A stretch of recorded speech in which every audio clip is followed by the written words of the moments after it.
Now, in a major development, India has extended the lockdown for a period of 2 weeks with effect from May 4th. Different districts in the country have been divided to red, green and orange zones on the basis of risk assessment.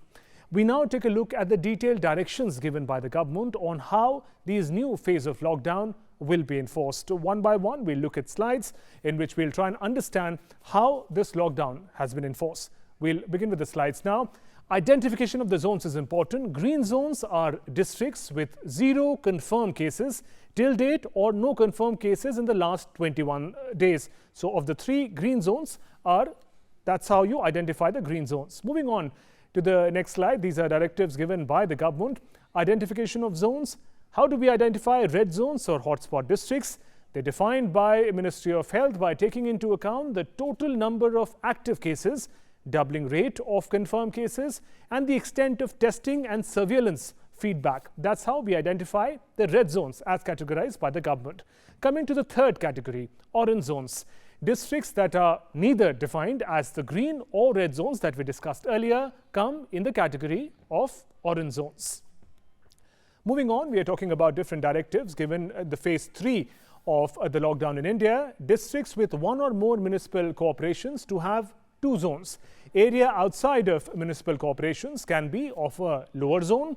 If the district is red and outside area has no new confirmed case, it will be orange zone. Now, if the district is orange and the outside area has no confirmed case, it will be green zone. Now, these are special categorization with districts of municipalities. What are the measures for well-being and safety of persons? Now, these are to be identified in red and orange zones. No movement of persons is allowed other than medical emergencies and supply of essential goods and services. Besides, Arogya Setu app is compulsory for all residents of containment zones. So if you're in containment zones, downloading and using Arogya Setu app would be crucial. Activities that are prohibited throughout the country, irrespective of which zones, red, orange or green. All domestic and international air travel of passengers except for medical, security permits or as permitted by Ministry of Home Affairs. All passenger movement by trains except for security purposes or for purposes as permitted by MHA. Also metro rail services. These are activities prohibited throughout the country, irrespective of which zone you belong to. Activities prohibited throughout the country, again, irrespective of the zone. We continue interstate buses for public transport or as permitted by Ministry of Home Affairs, interstate movement of individuals except for medical reasons or as permitted by MHA. Also, all schools, colleges, educational training institutions, coaching institutions are all going to be shut. These are activities prohibited throughout the country in the new phase of the lockdown. Activities prohibited throughout the country, we continue with the list.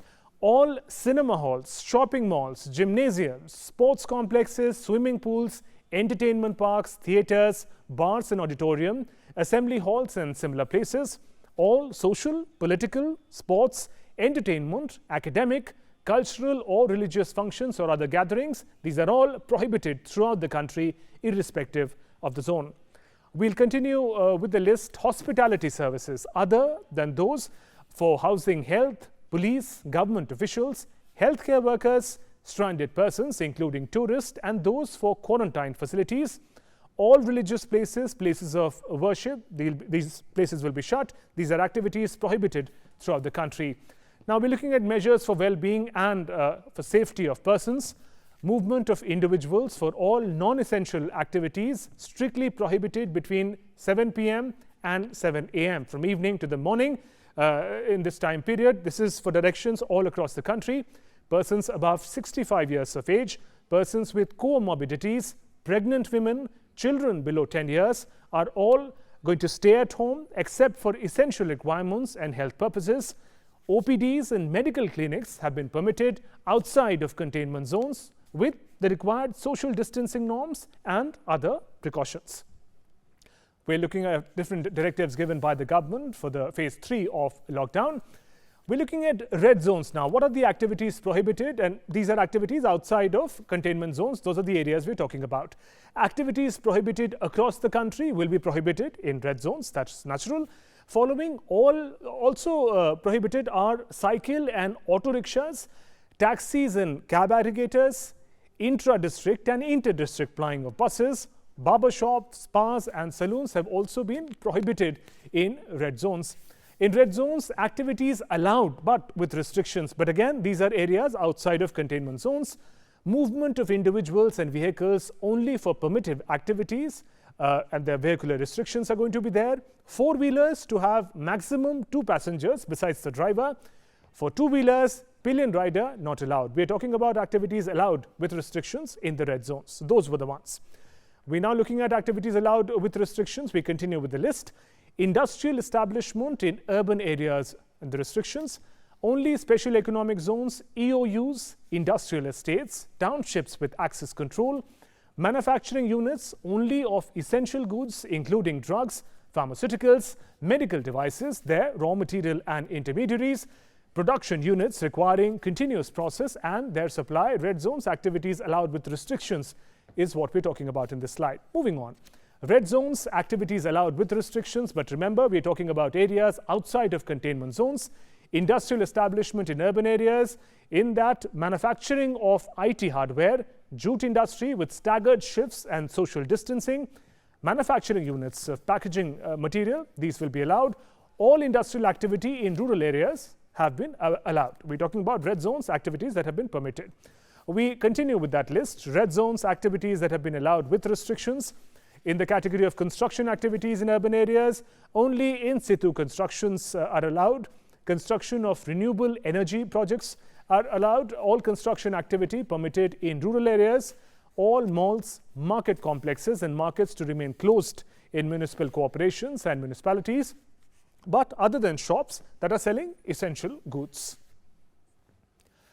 Moving on, red zones, activities that have been allowed with restrictions. All standalone shops, neighborhood, in the shops that we have in our colonies, shops in residential complexes, they are to remain open in urban areas. All shops in rural areas other than malls to remain open. E-commerce activity only in essential commodities and goods have been allowed.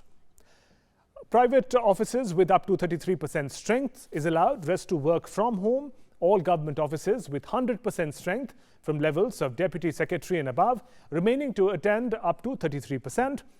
Defence and security services, health and family welfare, police, home guards, fire and emergency services, and such other important services to function without any restrictions. In red zones, we are talking about activities allowed, and the list includes all activities other than specifically prohibited or permitted with restrictions are permitted without any restrictions. However, states and union territories may permit lesser activities based on their own assessment and priorities. Now let's talk about, from red, let's talk about orange zones, activities that have been prohibited and allowed with restrictions. Again, we're talking about areas outside of containment zone. Inter-district and intra-district plying of buses is prohibited. Activities permitted with restrictions include taxis and cab aggregators with 1 driver and 2 passengers. Inter-district movement of individuals and vehicles only for permitted vehicles. 4-wheeler vehicles with maximum 2 passengers and 1 driver is allowed.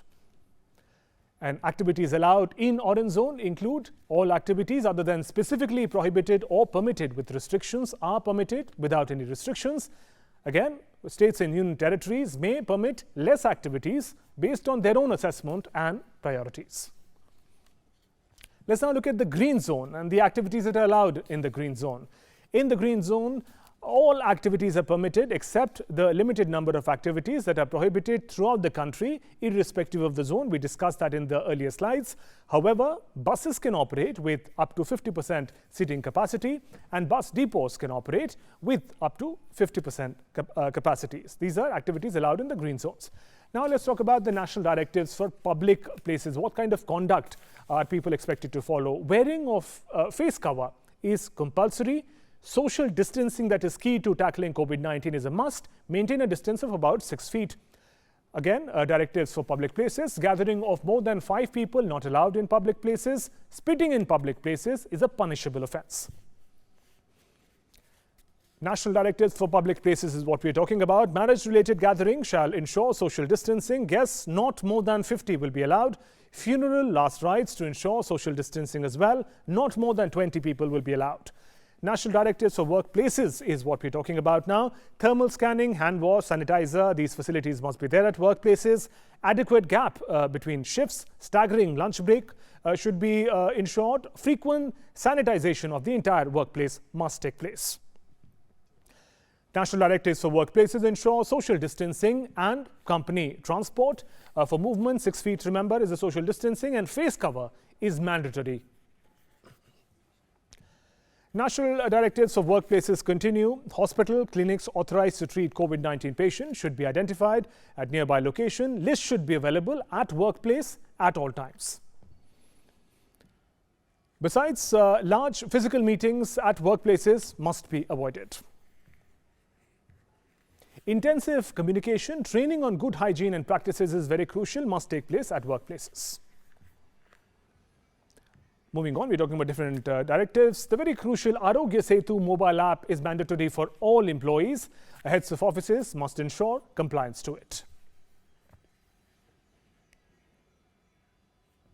We're looking at different directives given by the government with reference to the third phase of the lockdown that has been imposed by Government of India across the country. And as we discussed, there are going to be 3 zones, red, green and orange. We discussed about the different activities permitted.